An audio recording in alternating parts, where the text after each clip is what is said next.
Hello, you're listening to another episode of Tu Tía Bruja. I'm Bex Carlos, your host. Today's episode, there's been a lot of people asking about the folk magic of Mexico, but also Latin America, curanderismo. So today, Bruja Metzli, as she's known on social media, also known as Cindy Rodriguez, joins us on the podcast, and we talk about folk magic. We talk about ghosts in Mexico, and just another array of fun topics. Let's get into it.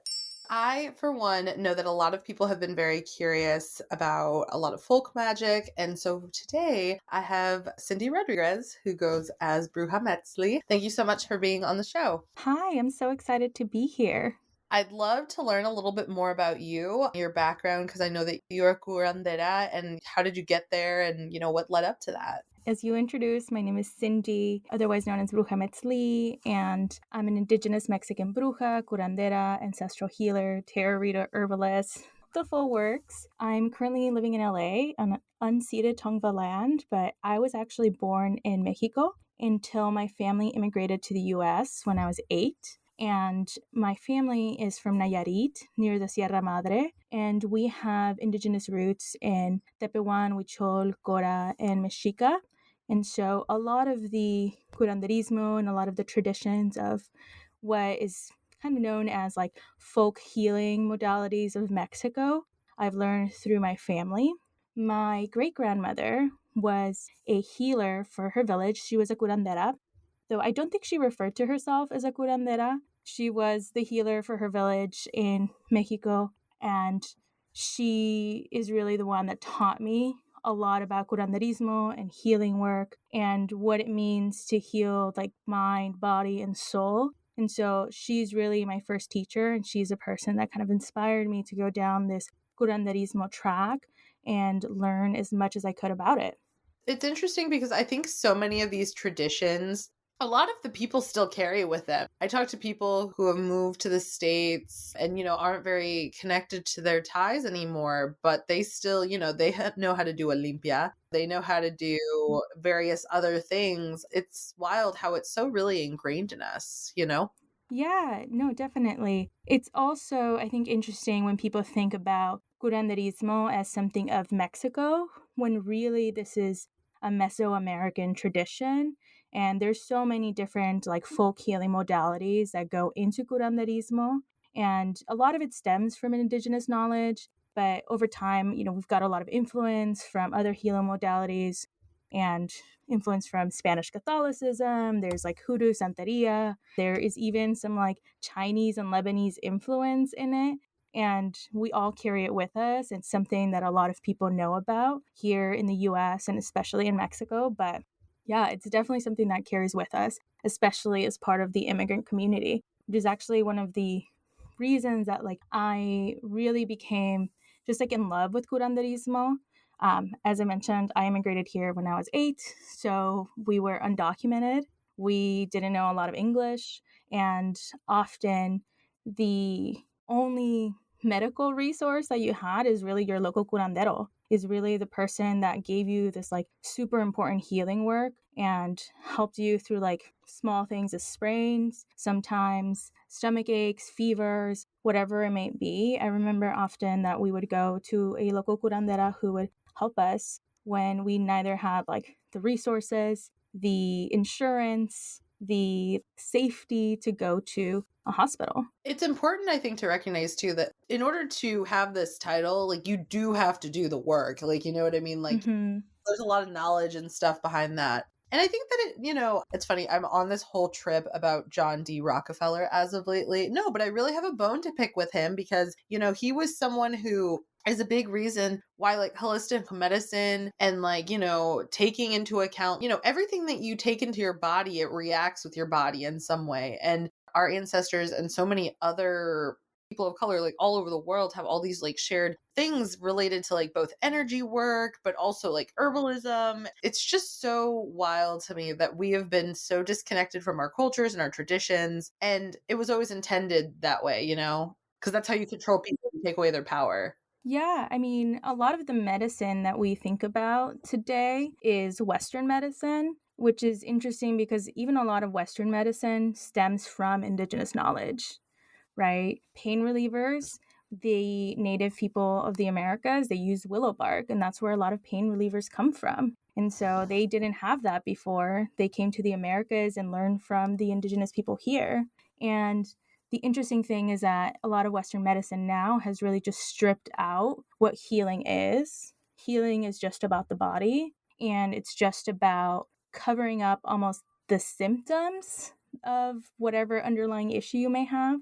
Whereas a lot of healing work now and a lot of curanderos, they really treat like the mind, the body, and the soul, all of it together. And it's not to say that there isn't a place for Western medicine. I go to doctors, I take medication. There's definitely a place for it, but that shouldn't be the only thing that you do when you're trying to heal yourself. There is a lot of stress and anxiety that goes when you're dealing with very serious, even small medical issues that could be really well supplemented by things like herbs. Sometimes you have massages. Sometimes you have people that do energy work. Sometimes you have hueseros that are almost like a chiropractor, or even people that would just sit and pray with you and talk to you and really kind of help you heal, not just the underlying manifestations of your illness, but everything around it, which is really kind of like at the heart of it. That is what curanderismo is. Yeah, it's really unfortunate to me that like so many people do focus on the Western medicine part because I just keep saying over and over that like magic is what helps in the spaces that science isn't equipped to. You know, back in the day, it was a huge honor to be the local curandero. That was an esteemed title. And, you know, for people who kind of want to get into that now, how does one go about it the right way? You know what I mean? Because I feel like a lot of people want a quick fix, but in order to do it and do it in like the traditional way, it takes time. I guess the first thing I'll say is that curanderismo is a lifelong learning experience. This is a lifelong commitment to healing work, and it takes a long time to get here. I mean, I learned a lot of this from my great grandmother. So, a lot of like the healing work and just the knowledge comes from her. But I also studied in school. I studied cultural anthropology and Latin American studies at UC Davis. And that kind of gave me the history and knowledge to understand the context in which a lot of these healing traditions kind of came out. I also have did different curanderismo healing modalities, kind of like learning programs through the University of New Mexico. So the University of New Mexico actually has a program that's all on curanderismo, and it talks about the history, about the different healing modalities. And that's something that you can do online if that's something you want to do. And I mean, herbalism, that's another path that you can go down. There's like, I guess it also depends on which part of curanderismo you really want to focus on, right? You can be a yerbero, so you work with herbs. So that means like you should go get yourself an herbalist kind of certification. Not that a certification is needed, but learn about plants and kind of start there. You can also apprentice with a curandera. I'm actually a part of a curanderismo study group with other local curanderos. So we are sharing our own knowledge and learning from each other and kind of doing this work together, and read a ton of books. I read so much, and this is like both on like the history, healing modalities of other cultures, of other countries, so that you can try to kind of like implement it into your own practice. And like I said, it's just a dedication in healing work and dedicating yourself to your clients if this is something you really want to do as a career. But you also don't even need to be a curandero or a curandera. You could also just learn as much about curanderismo, learn about these healing modalities, and apply them to your own life, right? My great grandmother was a curandera, and I'm a curandera, but my mom and my grandmother, they are not, because they haven't devoted themselves to this healing work, but they do know a lot, and they are just as capable. So, in your opinion, because I would love your perspective on this, what is the major difference between brujeria and curanderismo? I really think it's in the eye of the beholder. Some will call curanderismo brujeria, and others will consider curanderismo outside of it simply because it's a healing practice, so the lines are a little bit blurry. I know for a lot in curanderismo, there could be a religious component. You could pray to like Catholic gods or saints. You could also be a santera and a curandera. So for some, the religious aspect is what is the difference between brujeria and curanderismo. For me, curanderismo attempts to heal the person in like mind, body, and soul, and so that we can enact our own change on our own behalf. Whereas brujeria is something that helps us kind of attempt influence on the outside world. So for me, curanderismo is about like internally healing ourselves so that we can enact change. Whereas brujeria, we're attempting to either attract or break down or have some sort of influence on the outside world. Not to say that brujeria or witchcraft can also attempt to heal, but that's kind of in my mind where the lines are drawn between the internal and the external. I really love that definition of it. It's difficult because, like, brujeria, I think, is one of those terms that we just got from the colonizer that lumped in any type of magic or, thing that was outside of Catholicism. Mm-hmm. But it is important to realize that there is a distinction there, and not use it just in like the colonized way and realize that our ancestors, knew what these things meant and were, and we shouldn't just take it at the colonizer's point of view, if that makes sense. Yeah, definitely. I mean, even the way that we talk about curanderismo, people will have heard us say curandero, curandera. Even that is a colonizer term, right? We're speaking Spanish when we're talking about indigenous healing modalities. And a lot of indigenous people don't have this masculine feminine, and they have like a third gender, and it doesn't come across in our language. So you don't have to be male or female to be a healing curandero, curandera. Even for me, it's hard to like talk about this in like a gender neutral way because it exists within like this colonizer language, really. Yeah.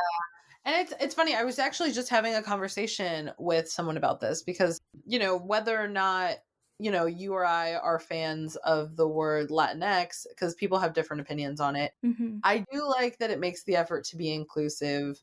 I don't like it's because Spanish is one of those languages that flows, you know, Mm-hmm. and it does kind of that X kind of brings it to a screeching halt, which in some way, like, I don't really care, but from like a, just analyzing the language perspective, like that's something I did notice. Latin is something I'm trying to get used to because I'm like, I don't dislike it. And it is like more of a neutral in a binary. I'm really glad that you brought that up, though. The fact that, like, at the end of the day, like, curanderismo really is an umbrella term for all of these different practices. Because on a previous episode, I brought that up about the word shaman, because that word was especially used by, like, your Christian anthropologist to just Mm-hmm. classify a sort of mysticism. You know what I mean?